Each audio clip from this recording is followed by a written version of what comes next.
What is going on, everybody? BobbyFi. I'm still getting better. It's getting better, but it doesn't sound like it. I think it's actually like my sickness is hopefully going away shortly. It's been driving me nuts. What also drove me nuts yesterday is I don't know what the hell was going on with the stat corrections at the end of the slate yesterday after the games were over. I had two lineups in the 888 that literally were jumping into caching, then jumping out, then jumping back in again.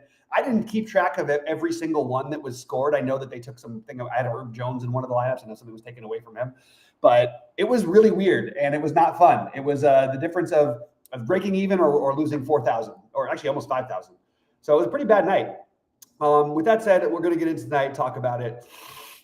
Please give a like, a thumbs up. Also check out the packages. You don't have to always just take my information. You can take everybody else's, but you do get all my exact stuff, so you know what not to do with the way that basketball is going this last week. Just kidding around. Actually, it was okay. It was good last week. Anyway, all right. Well, let's get into it. We're going to go game by game. All right. Let's start off with Clippers and Orlando. Again, it's still very early, and then all these other games, we just have a small slate. We got the Island game, and then the three games after. All right. Starting with the Clippers. It's going to be really hard for me to not want to play James Harden. I think that we have enough where we can spend up. I think he's one of the guys. I'm not going to have this percentage. This is just literally just from this morning.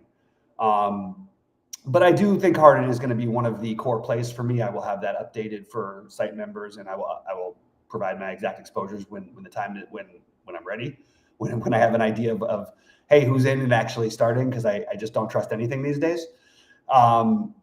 Other plays in this game, I think everybody makes some sense. I think this is a spot where I could talk myself into Zubac. I could talk myself into Collins at that price. I could talk myself into Bogdanovic. So I feel sort of fine with all of them. The one I'm going to make sure to have a decent amount of, though, is Harden. The defense has not been as good against guards this year in Orlando. There is some, Orlando's looked okay the last, and Clippers just are way off. Maybe there's some little bit of blowout risk that we should entertain, but I'm not that concerned about it.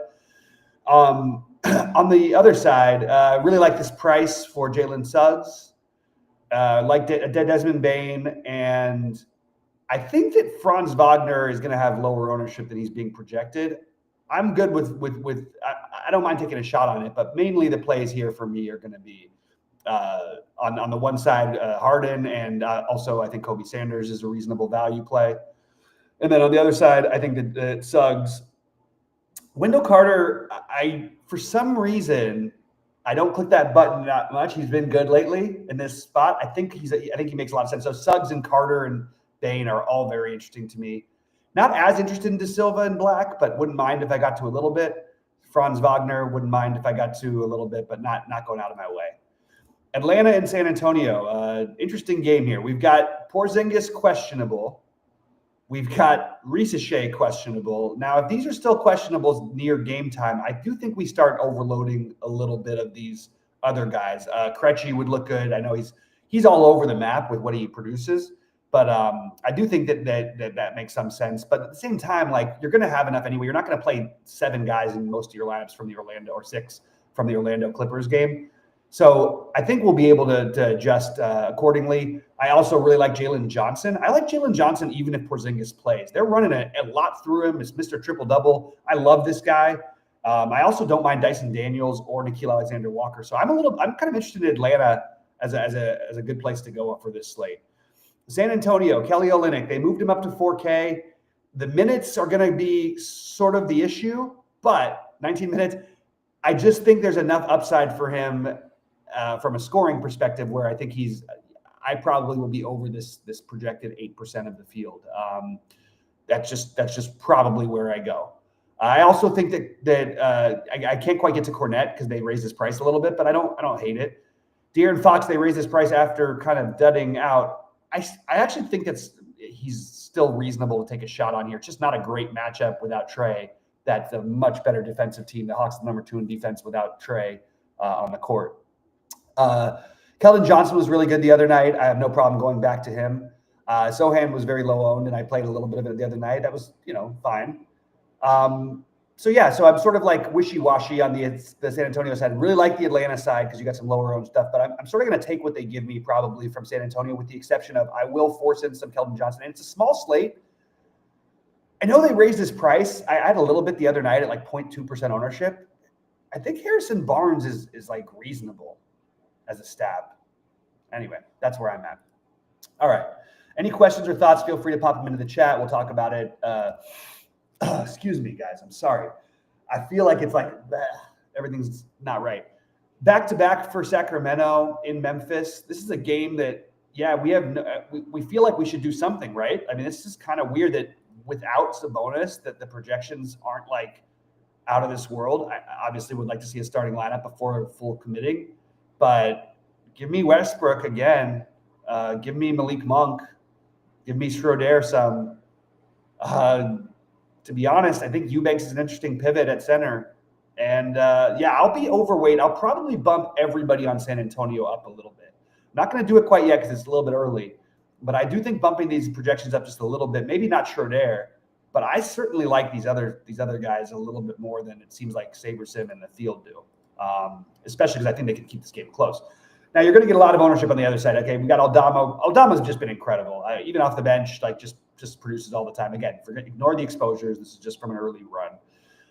I think there's a bust path for Vince Williams. It's a small slate, and is the reason I'm mentioning that. I like Vince Williams as a player. We don't know about Coward staying on the minutes limit or Edey staying on the minutes limit. Now, if they're not, I don't mind shifting completely away from Vince Williams and getting a little bit different by playing more of the other guys. I think Vince Williams is going to be extremely high owned. And I think we've seen the bus paths before. Now, they don't have a ton of bodies, but the other night, Coward and Edey on the minutes limit, will get confirmation on that before I decide. But I feel like this Sacramento-Memphis game, along with the Atlanta side of the San Antonio game, are probably my favorite places on the slate. Then we're going to have to figure out Maxi's probable. He tends to play in these situations. I think he's being projected too low. I mention that all the time with him. I know it's a back-to-back for them as well. I just really like him. And I think that, again, he and Harden, as currently constructed, it's pretty close between the two of them because of I think that Maxi I feel safer about, which is weird because Harden, you'd think, I don't know, Harden's got it. You want to get those 75 fantasy point games or whatever. I just feel very comfortable with Maxi to be at 50 plus. I just think that's where I'm going to just sort of have him in. And that's probably what I'll do and see where I end up before I make my final decisions. VJ Edgecombe getting a ton of love. I love Grimes as a pivot off of Edgecombe at lower ownership. That's another note that I'm going to, let sort of do with my builds a little bit later. And I'm just going to take a quick look here. I think my take is really to be ahead on that Sacramento situation. Anyway, Milwaukee. Okay, so Gary Harris may be back. Obviously, no Giannis. Still no Kevin Porter Jr. I know they raised the prices, but again, it feels like there should be something we could do here. I like large field play. I mean, look, Miles Turner, absolutely fine. He's proven he's been fine in this spot. I'm good with the guards. I definitely prefer Rollins, but obviously there's a huge price gap. And then we've got Bobby Portis at like no ownership. I think Bobby Portis is a really interesting tournament play. Maybe I've lost my marbles, but that's where I'm at. They did. Thank you for DraftKings for at least making it a little bit uncomfortable by pricing them up. Let me just double check. We got the Clippers starting lineup in. Yeah, it is. They are going back with the same one again. Oh, they're starting with Chris Dunn. Okay, and then Bogdanovich will come off the bench. Yeah. All right. Fair enough. So again, so if I go through it, there's the guys who I'm going to put some make sure I have some of. Obviously, we're going to get plenty of Rollins anyway, but I'm going to still make sure I get some. I do think early again, I can change my mind later depending on how the lineups are doing after the first hour, almost halftime, not quite.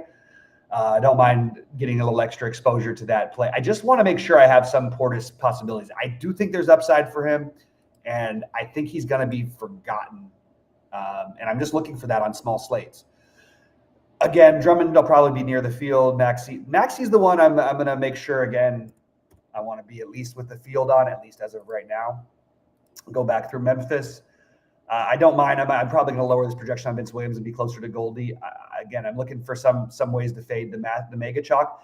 It is interesting with Aldama. Like, as much as I love him and he always seems to produce, it feels, I mean, we don't know. Maybe he starts tonight, but it feels like there's at least like a path for him busting. This projection might be a little bit hot in Aldama at 36. Now, I understand. Look at these bodies we're missing, including Jaren Jackson. if they start Aldama, it's going to be hard to talk out of it. But like, they have bodies. I don't know. I'm flirting with what to do with the Aldama thing, because I'm probably going to end up with a ton of it. Maybe I maybe I lower the projection just a tad to see if I can get a little less, but it's going to be hard to fade that. The ones we have to figure out are Coward and Edie. I want to get official minutes on the coaches, how many minutes they expect to play. I do like both those guys. I love Coward as a player. I already want my victory laps on him. I said future All-Star without a doubt when he was drafted. I feel pretty good about that. I had some people who I know who are friends of people who are in scouting who mentioned him about some things about him that I really liked. And so I started paying attention, and I really like him. Going to just make sure we have some exposure to Westbrook, which we're going to end up getting anyway. I just think all of these guys are too low. Now, again, these are going to change with late swap, but I just want to have, the spots, and we'll just play, say, where the field has on them, and then I will late swap into where I really want to be. Back-to-back, what do we think happens with Levine and DeRozan? Are they even going to play? Are they going to start Precious again? It feels strangely like a low projection for Precious, and I'm not exactly sure why. I know that they didn't have him last night either, but I don't know where I stand on this one. This is one I just sort of like, again, I'll probably make my decisions a little bit later. There's nobody who I'm probably going to change on San Antonio for right now. A little bit tempted to go for the De'Aaron Fox ceiling, but as of right now, I'm not going to do it, I don't think. And because this Atlanta thing is weird, I would like to get exposure to all of this and make sure we just have. So we're probably getting a little bit less of the Clippers and Orlando, but then again, we're buying time, and I think that's worthwhile when you go through it all. So I'm gonna lean more towards these guys. I don't want to totally ignore some of the early game plays, but I do think that just having some spots left is going to be valuable, because we don't really know if these guys are playing or not. It's still up in the air, at least as far as when I got on this show. Maybe there's been something announced while I've been here. I'm not sure. I haven't seen it. We could end up with the Chalky Kongwu, who's getting no ownership because we don't know about Kristaps playing. So I really don't know how to, again, just making sure we have little extra spots, just so it doesn't overload us in the first game. The guys who I do want to make sure I'm at least not going to forget about, I love Jalen Suggs. I actually think this is a reasonable projection. I like that. I'm going to go just again, I'll probably lower Carter's projection just a tiny bit, but I'm going to get plenty anyway. I'll just put a little 5 there, so I don't want to avoid it. I think Bane is going to be the one I probably end up. I don't know. It's going to be close between he and Suggs. And then Franz Wagner, just because he's getting low ownership on a small slate, there's a real ceiling for this guy, and I don't want to just ignore it. I will hand build my one lineup. Again, I'm putting a bunch of different little weird rules. Sometimes I change the projection, sometimes I change the numbers. I don't think that I want Harden shares. I'd like to get Harden and Maxey, to be honest with you. But I'm not sure I'm going to be able to with the current value. However, if we get some news, and it's always possible, especially when some teams have back-to-backs, I think that it makes sense to get a little bit. I always like to get a little bit of the Bogdan, but I'm not going to try and force in a bunch. I'm not going to try and force in a bunch of Kobe Sanders either. I'll just get to some. I do think getting to a little bit of Zubac is worthwhile. Again, I'm putting 2, but it's because it's bigger than the one that they've got there. And I do think that getting to some John Collins, but we'll rerun and see where we're at right now. And then we will go from there. All right. Any questions or thoughts, guys? Anything out there today? Time to get a win under our belts, right? It's I've won a couple basketball tournaments this year, and I've obviously had some big finishes, but I'd like to get a win again. I'd like to win the 50K. So far, my year high is 30K, and that's not good enough. So we're going to have to hit that a little bit higher. We got to get to 50. I'm not even asking for the 100. All right, let's see what it gives us with the weird little tweaks I made without changing the projections. And then I will rerun with the projections in a little bit. I'll probably update the Clippers starting Harden done center. Nothing new there. A lot of news about tomorrow coming in, as it always does the day before, right when I'm looking. But not a whole lot of news coming in. So we'll see what happens with the Atlanta guys before lock. And then starting lineups, and then Coward and E are 2 other big things to look for. So that's, I ran the Sims. Let's see. Ooh, it's going to change the ownership. Okay. So, yeah, getting all the Vince Williams. So I'm going to have to decide what I want to do. But again, I can always delay. That's the second slate of games anyway. So go there. What did we get that's off the board? Not as much as I'd like. I'd like to force in an off-the-board play. Didn't really do that right now, getting the Monk at least a little bit above the field. Yeah, hard to find the get different spots. I think Sacramento is probably our best bet. I just don't know which one of the guys it's going to be yet for me. So we'll figure it out. We'll get back to you guys, and I'll get back to you. Yeah, it has been, Corey. I'll get back to you guys updated in the Discord where my ownerships end up, and yeah, we'll go from there. I won a couple of like tournaments lately. Like I won the showdown on. I chopped the $5 version of the showdown on Monday. I finished solo fourth on Friday. No, on Sunday. So hopefully the football can leak into some basketball. Brandon did a show for tonight's showdown. I'm not sure if I'm going to go because honestly, I need to go drain my sinuses again. This is driving me absolutely up the wall. So that's my next plan. Anyway, I wish you all luck, and I'll see